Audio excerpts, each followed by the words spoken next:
Chapter 21 Roses of Yesterday.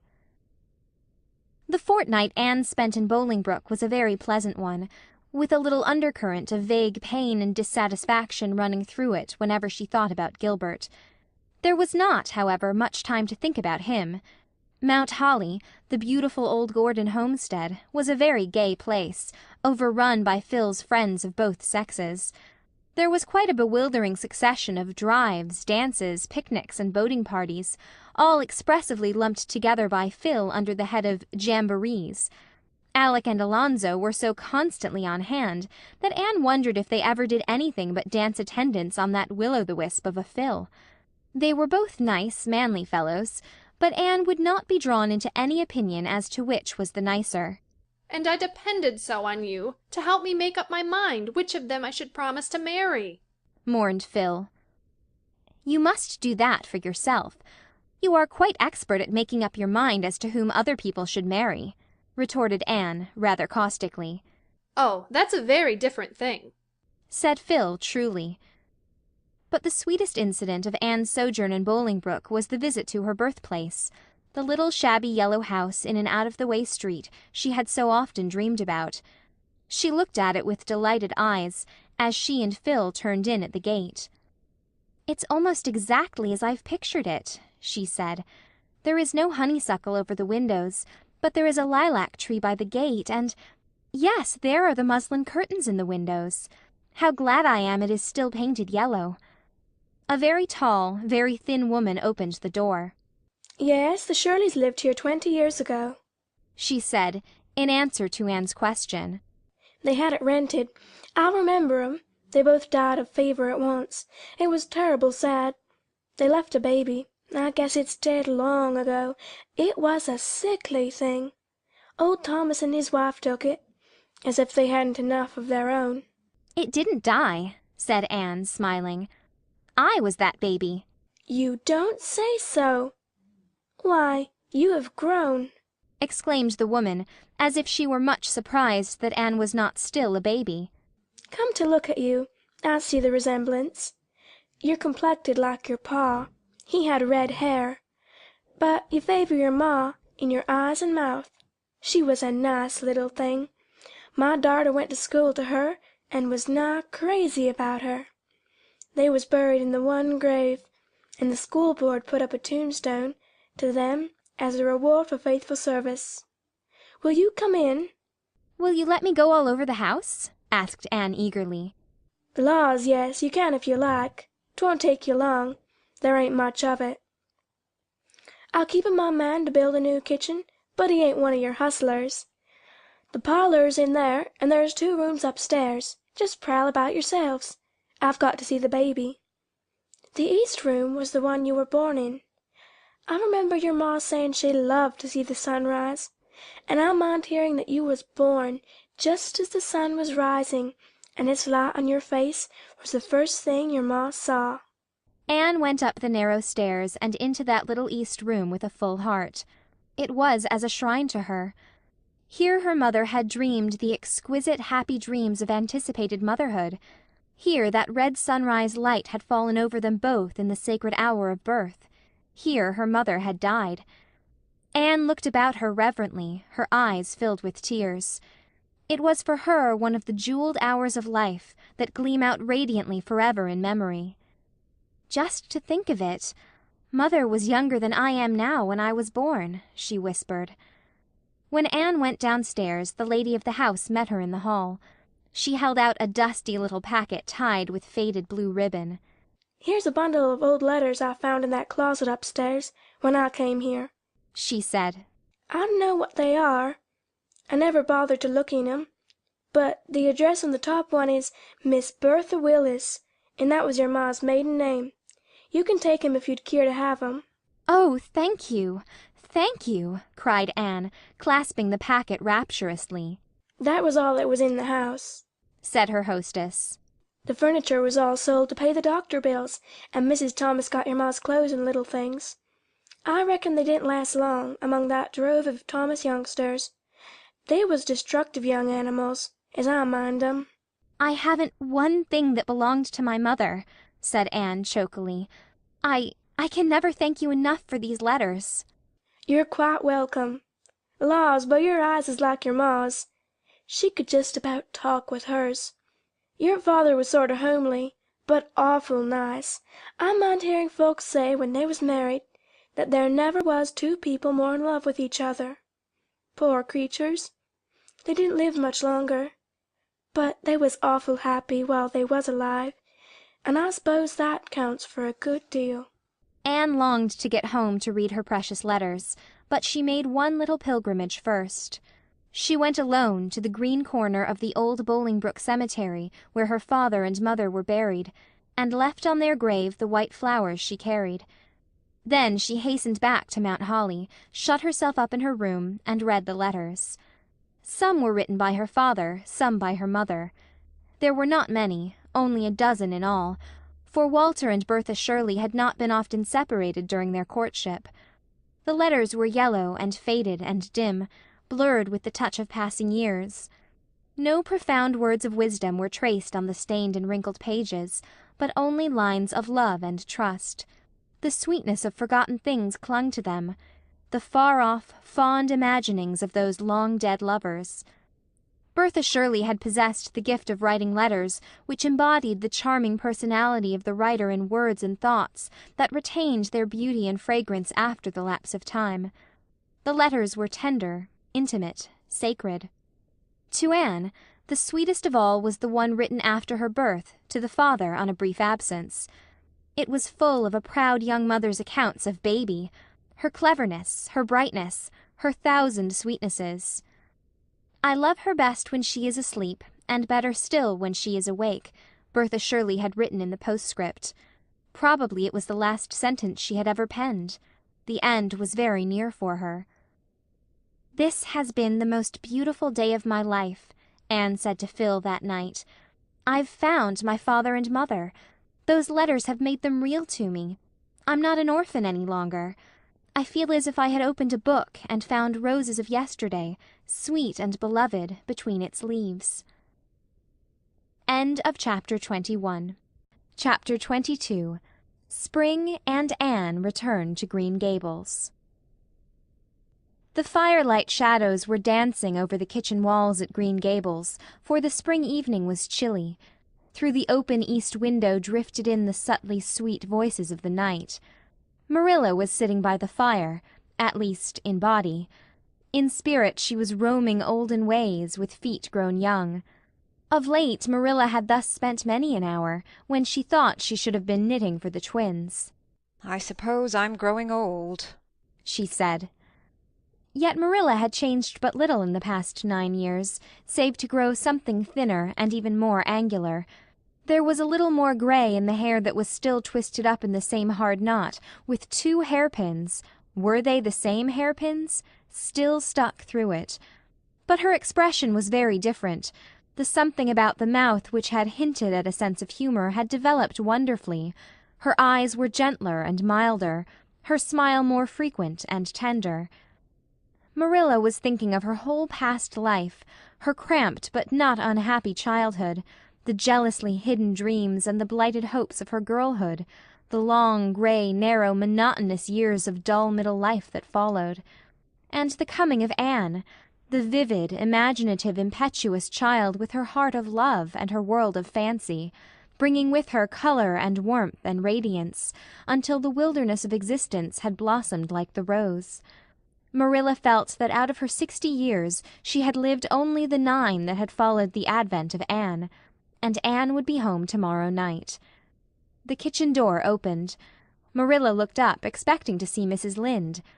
Anne stood before her, tall and starry-eyed, with her hands full of mayflowers and violets. "Anne Shirley!" exclaimed Marilla. For once in her life she was surprised out of her reserve. She caught her girl in her arms and crushed her and her flowers against her heart, kissing the bright hair and sweet face warmly. "I never looked for you till tomorrow night. How did you get from Carmody?" "Walked, dearest of Marillas. Haven't I done it a score of times in the Queen's days? The mailman is to bring my trunk tomorrow. I just got homesick all at once and came a day earlier.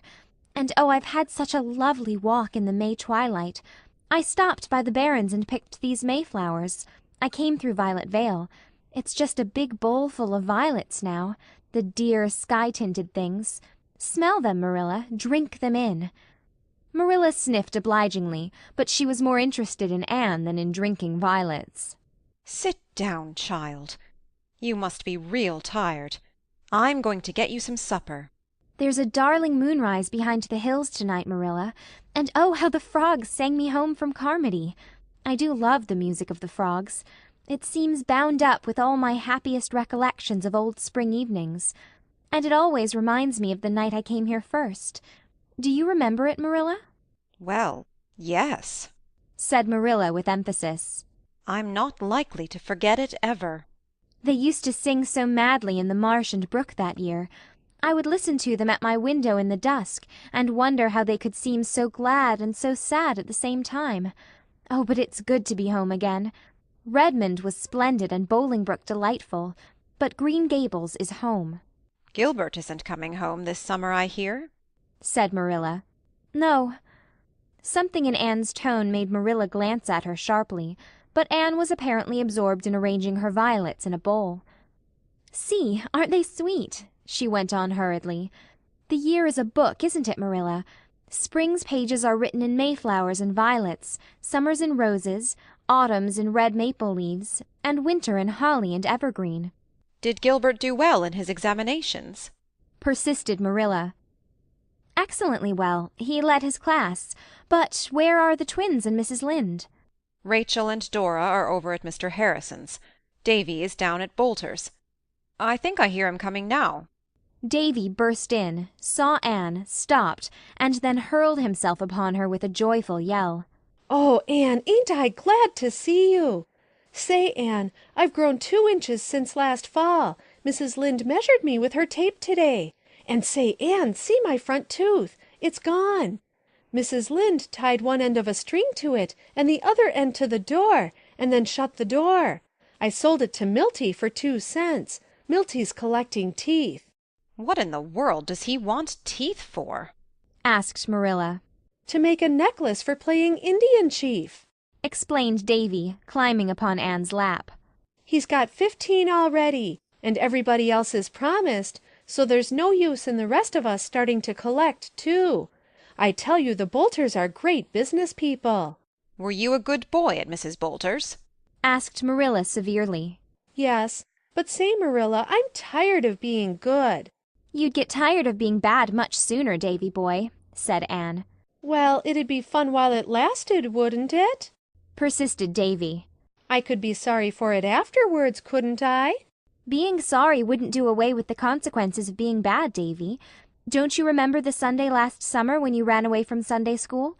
You told me then that being bad wasn't worth while. What were you and Milty doing today?"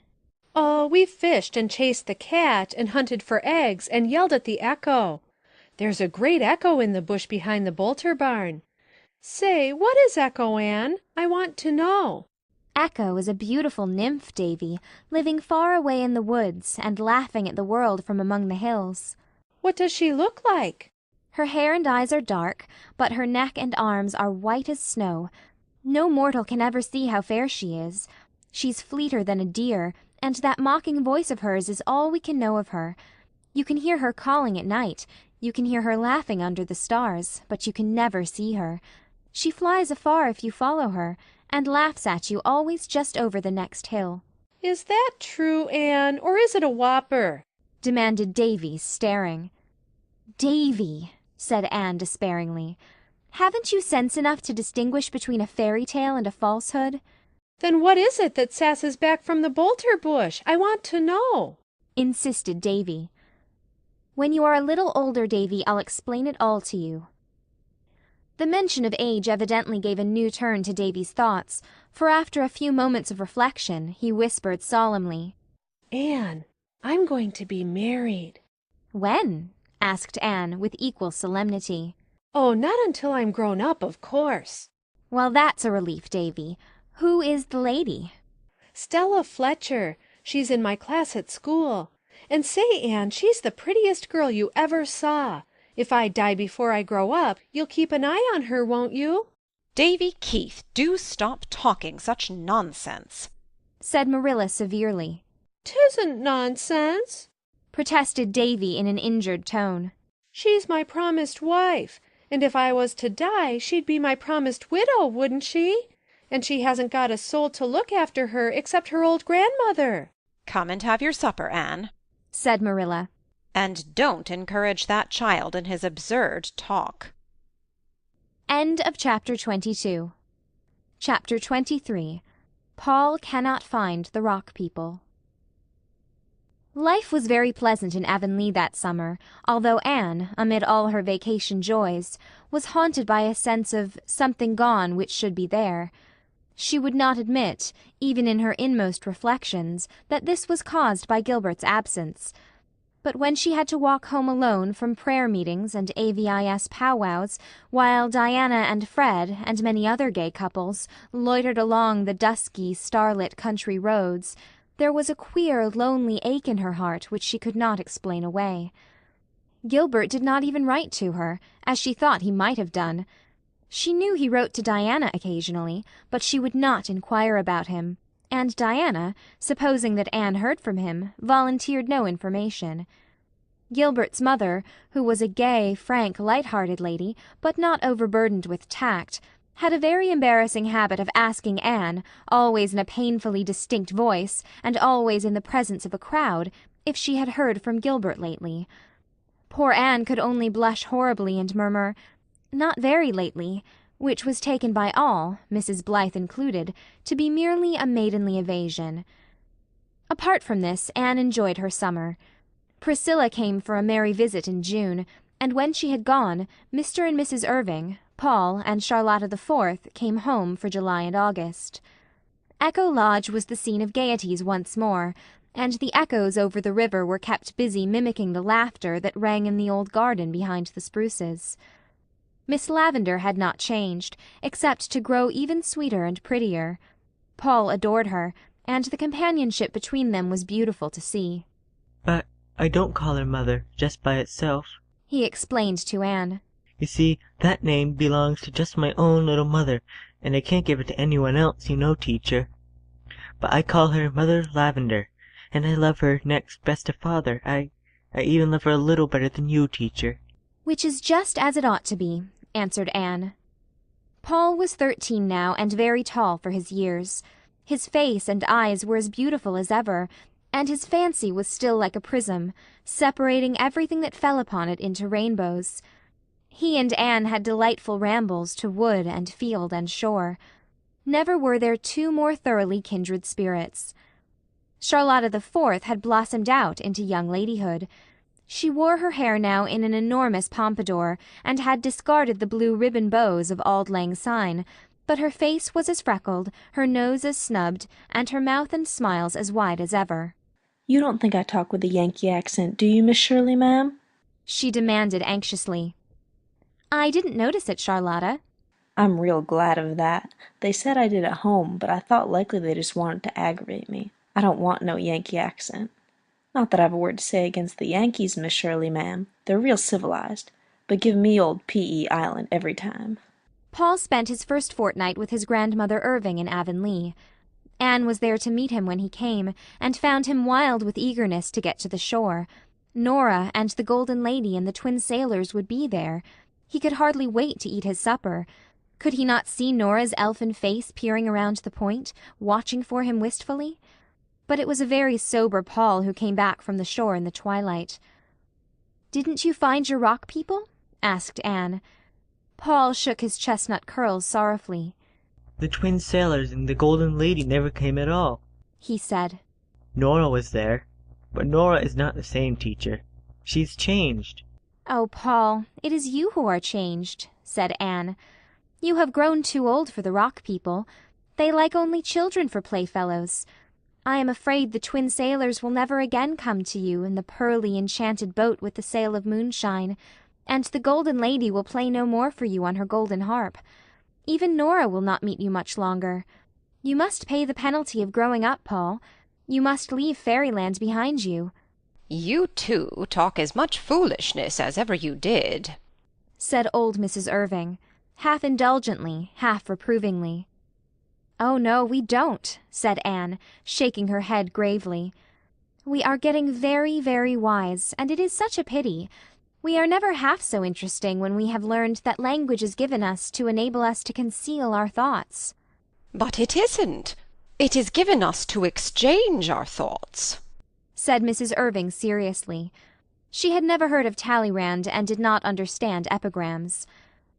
Anne spent a fortnight of halcyon days at Echo Lodge in the golden prime of August.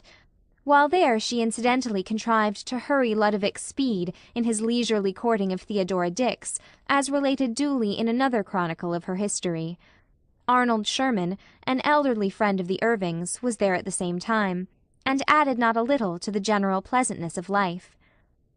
"What a nice playtime this has been," said Anne. "I feel like a giant refreshed. And it's only a fortnight more till I go back to Kingsport and Redmond and Patty's Place. Patty's Place is the dearest spot, Miss Lavendar. I feel as if I had two homes, one at Green Gables and one at Patty's Place. But where has the summer gone? It doesn't seem a day since I came home that spring evening with the Mayflowers. When I was little, I couldn't see from one end of the summer to the other. It stretched before me like an unending season. Now 'tis a handbreadth, 'tis a tale."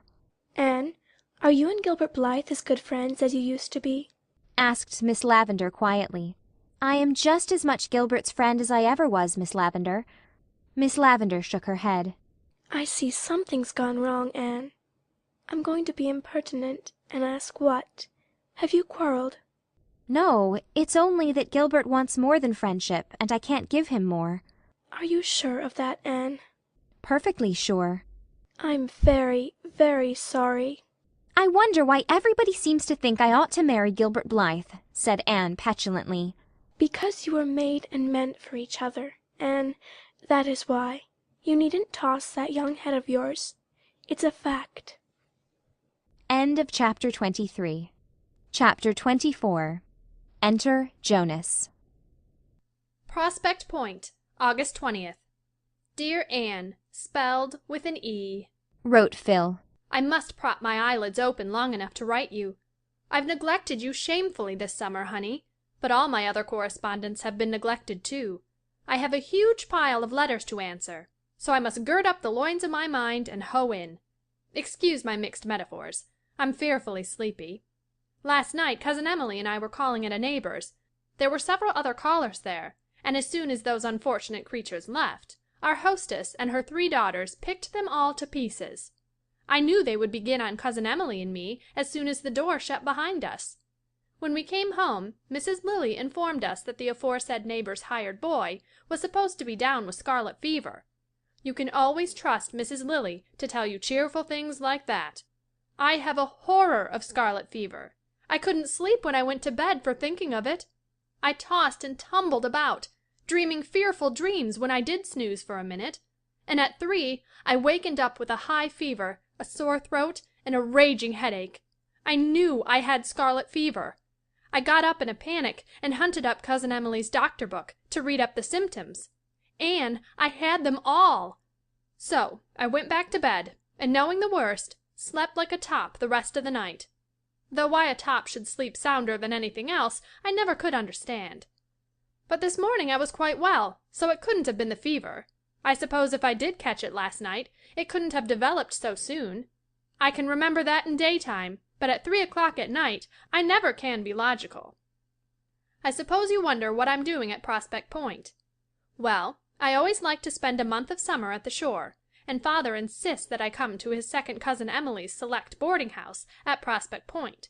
So a fortnight ago I came as usual.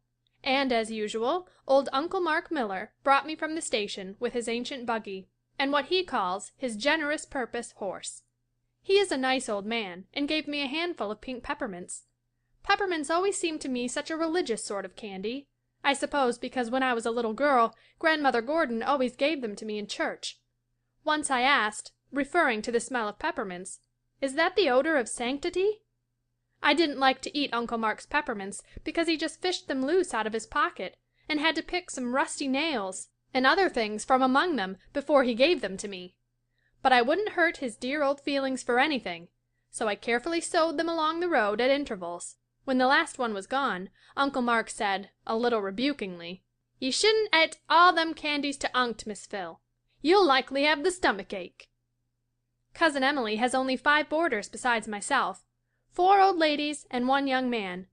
My right-hand neighbor is Mrs. Lilly. She is one of those people who seem to take a gruesome pleasure in detailing all their many aches and pains and sicknesses. You cannot mention any ailment but she says, shaking her head, "Ah, I know too well what that is," and then you get all the details. Jonas declares he once spoke of locomotor ataxia in hearing, and she said she knew too well what that was. She suffered from it for 10 years and was finally cured by a traveling doctor. Who is Jonas? Just wait, Anne Shirley. You'll hear all about Jonas in the proper time and place. He is not to be mixed up with estimable old ladies. My left-hand neighbor at the table is Mrs. Finney. She always speaks with a wailing, dolorous voice. You are nervously expecting her to burst into tears every moment.